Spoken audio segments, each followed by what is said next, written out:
Институтот за европска политика пред неколку дена изготви документ со кој што директно се обраќате на државните политички чинители во однос на она што значи преговори со Бугарија, погубните политики или прекорачување практично на црвените линии и како тоа ќе се одрази на македонските интеграции. На што се однесува конкретно овој документ?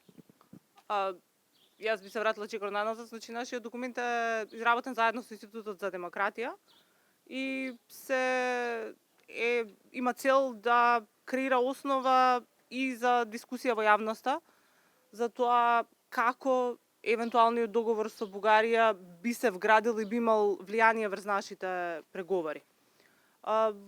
Документот во принцип се осврнува на неколку точки, пред се во однос на тоа дека цениме, и тоа веќе некое време го говориме, дека било кој механизам за спроведување на овој или евентуален дополнителен договор со Бугарија не би требало да го најде своето место директно во преговарачката рамка. Тоа мислам дека веќе беше отфрлено на некој начин и од германското претседателство.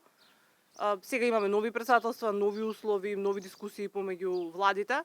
Меѓутоа, со оглед на тоа дека договорот за добрососедство веќе е споменат во преамбулата, било кои дополнителни механизми за спроведување на вакви билатерални договори едноставно не припаѓаат во преговарачката рамка. Таа како документ на Европската унија станува дел од нашиот пристапен договор, еден среќен ден кога ќе станеме членка на Европската унија, и како таква станува дел од примарното право на ЕУ. Поради тоа ценевме дека е многу важно да укажеме дека треба да бидеме многу внимателни со било какви механизми и нивно вклучување во рамката.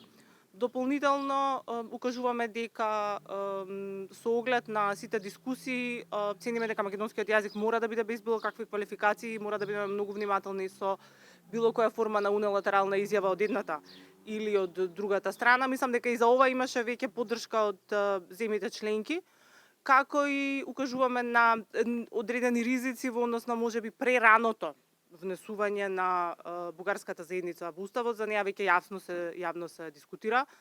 Во принцип било какво внесување би требало и било какви измени на уставот би требало да бидат врзани со крајот на преговорите, не на самиот почеток, бидејќи може да креираат основа за отворање на нови дополнителни прашања за кои што исто така предупредуваме. Ние како институт, знаете, Институтот за демократија сме едни од најголемите поборници на европската интеграција на нашата земја. Меѓутоа, ценевме дека е значено да укажеме на дел од овие ризици за кои што говориме и во изминатите неколку години. Колку реално Македонија во оваа ситуација кога се зголемуваат билатералните комуникации со Бугарија, меѓутоа се подготвува и се говори за нови отстапки во односи на историјата, на внесување на бугарите во уставот, има некаква реална европска перспектива? Видете, комуникацијата е секогаш потребна. Значи, ние мора да разговараме со Бугарија. Тука и многу од нашите колеги од граѓанскиот сектор тоа го укажуваат и ние го повторуваме во нашиот документ. Ние имаме многу теми за дискусија со Бугарија, вклучително историски теми, вклучително теми околу заедничкото минато, меѓутоа пред се и околу заедничката иднина, бидејќи долгорочно би требале да бидеме дел од еден заеднички регион. Европската перспектива не е гарантирана за никој во Западниот Балкан. Мислам, имаме земји кои што преговараат многу долго време, Црна Гора која што да речеме е некаде најнапред, Србија која што е во некој лимбо и поради отворените поглавја. Ние имаме специфични проблеми со билатералните прашања, меѓутоа тоа не значи дека после некое време нема ни на Хрватска да се сети, ако се креира еден прецедент со Бугарија, да отвори прашања кои што се многу слични во однос на Србија. Така да европската интеграција мораме да ја гледаме како домашен процес, како една долгорочна перспектива која што нам ќе ни помогне за трансформацијата, меѓутоа далеку е од гаранција на трансформација како што и гледаме со дел од земјите членки кои што влегаат таму. Само да напоменам, значи ситуацијата со Украина креира друга димензија, креира веќе некоја форма на притисок за кој што се свесни земјите членки, Германија и Австрија предводат.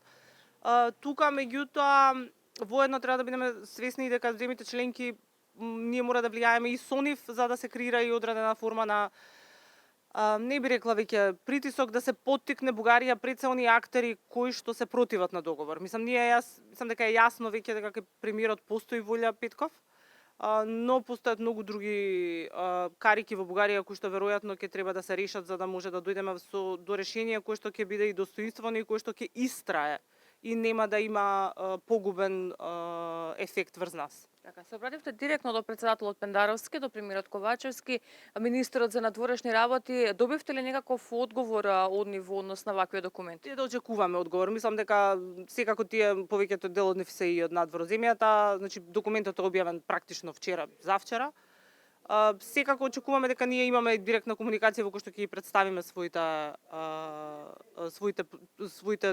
позиции, повеќе не би рекла позиции, своите размислувања, за да видиме и од нивна страна како тие истите би биле вградени. Ние има одредени прашања на кои што се стоиме на исто со несомнено со владините позиции, меѓутоа очекуваме секако во следниот период да имаме и јавна дискусија и затворена во однос на ова.